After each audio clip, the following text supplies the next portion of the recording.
Good morning, everybody. So, it's Wednesday, and we're talking about positive mindset. We're really fleshing it out this week. So, today, what I wanted to talk about is basically the power of positive thinking and playing to win.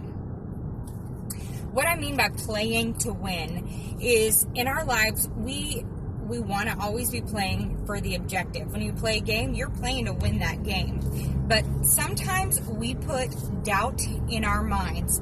We stand in our own way like, oh, I'm probably not going to make it, or this bad consequence is likely going to be the outcome. And we project that so much that we make it come true.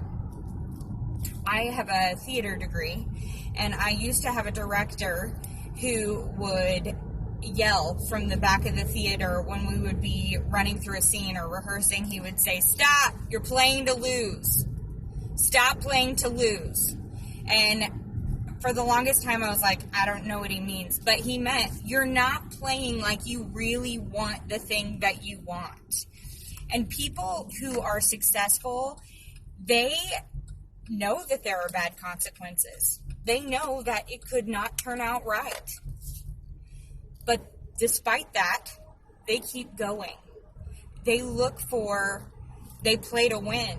They play for the best outcome possible. And they adjust course no matter what that means. So an example of this working is a runner. His name is Roger Bannister. It was 1954 or 1956. I can't remember exactly. So the 4-minute mile had never been run before. And experts were saying, well, if it happens, it's going to be a 68-degree day, no wind. It's going to have to be on a hard-packed clay track.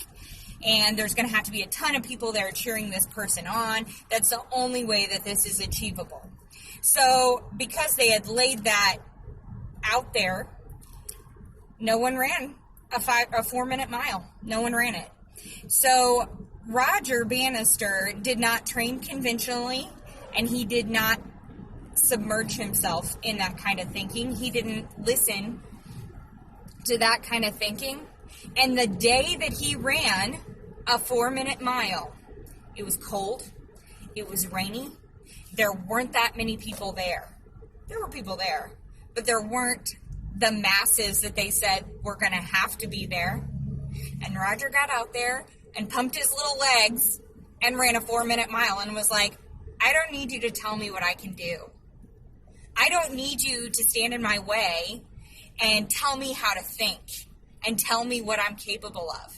And it's that kind of defiance, really, that I think is good for positive mindset. I know it's kind of feisty, and I'm a fighter.